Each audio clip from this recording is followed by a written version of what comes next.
Okay, so we would like to compute this double iterated integral.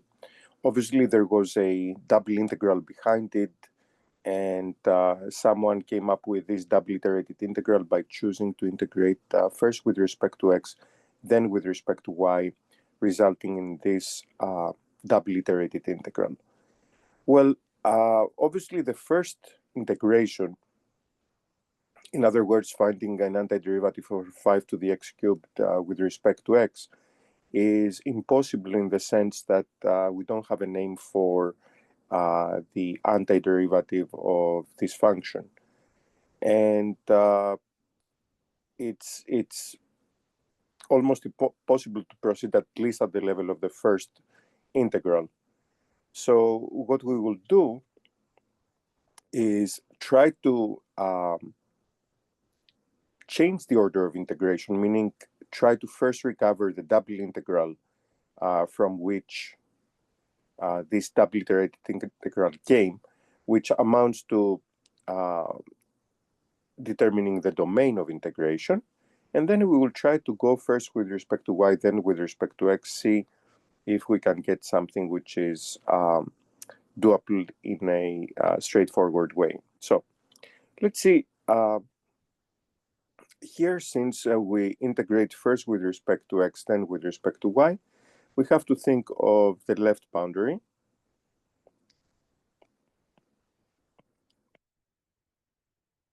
which is defined by x equals square root of y, and the right boundary,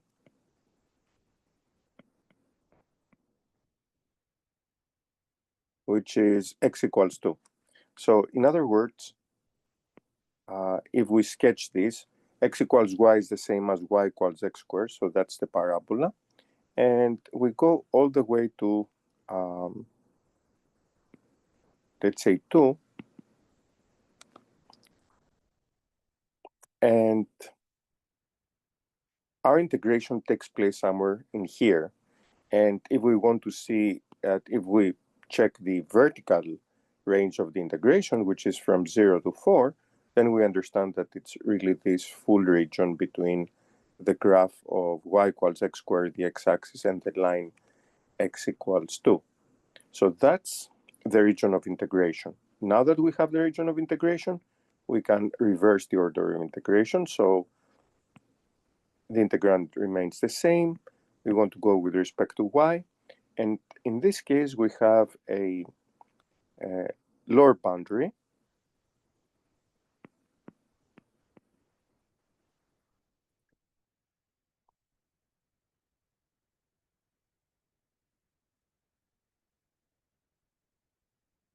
which is y equals 0, and an upper boundary, and the upper boundary, I should say, which is y equals x squared.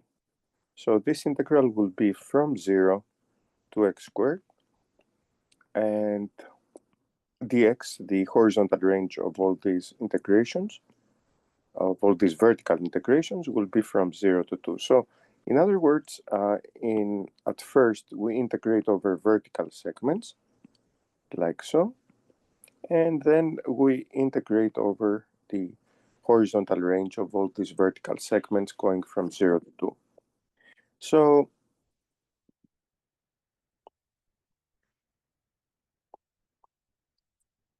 the first the first anti-differentiation, finding the first integral, is really a child's play, because 5 to the x to the third is a constant when it comes down to y. So the antiderivative is simply going to be y times 5 to the x to the third, or 5 to the x to the third times y, whatever order you prefer. And this will go from y equals 0 to y equals x squared, and then dx. So this will be equal to the integral from 0 to 2. And now we will get x squared 5 times x to the third dx. And now this makes all difference in the world, because we can set u to be equal to x to the third, and du will be equal to 3x squared dx. and x squared dx will be equal to 1/3 du. So let's perform the change of variable. So this will give us, let's put this 1/3 in front. Let's put the du here. Let's put the 5 to the u up here. And we really need to take care of the endpoints.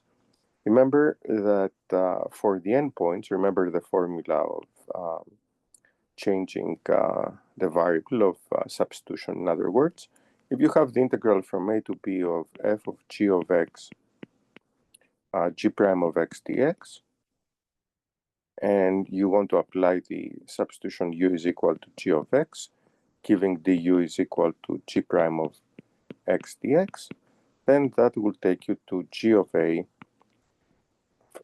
to the integral from g of a to g of b of f of u du, meaning the point is that you need to change the limits of integration. And here our integration is x cubed, so that is going to be from 0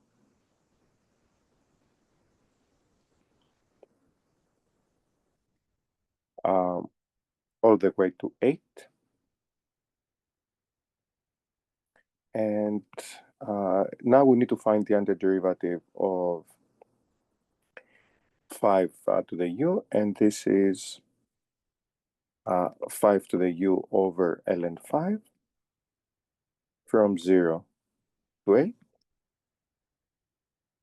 So eventually this will give us 1/3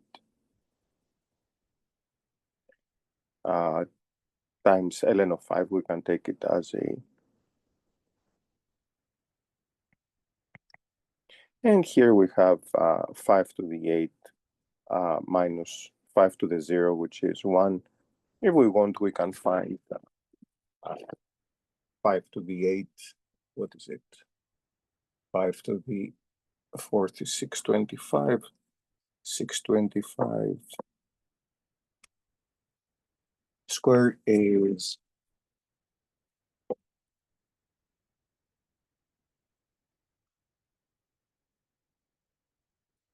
390,625. So if you want a simple number, well, it's 390,624 divided by 3 ln 5. And we'll leave it at that. We could have left it in the form that we found a moment ago, but you know, that's besides the point. The point of the whole problem was to change the order of integration. And that's all. Thanks for watching.